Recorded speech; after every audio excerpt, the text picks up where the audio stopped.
Lam, and I'm a pastor from England, and we've been to Kenya many times, my wife and I, and today we bring a team. But the first time we came was in '92.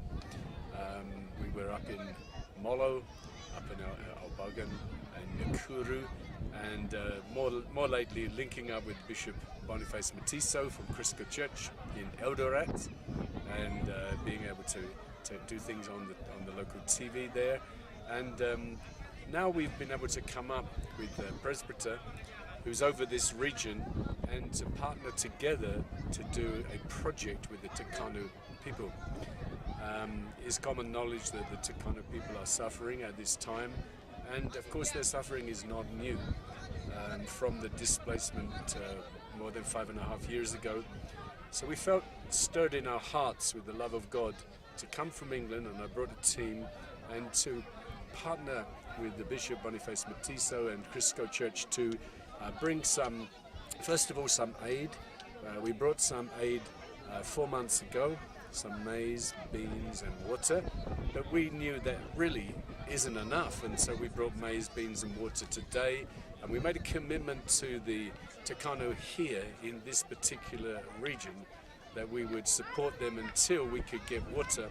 And so about 1 kilometer away we are doing a borehole, and there are some supporters in England that have raised some money, and Bishop Boniface and his team, there are skilled people, geologists, engineers, and they are working on the site, and the first borehole is almost it will almost be dug, it'll almost be drilled through, but we're still waiting on the good news for water. But once the water comes, then we are looking to draw up a business plan with the Turkana community leaders, with the Crisco church leaders, to develop something where they can not only grow their own vegetables for their own needs, but have vegetables enough to sell, to create a business, an earning capacity, and have the dignity of being able to bring bread on the table themselves.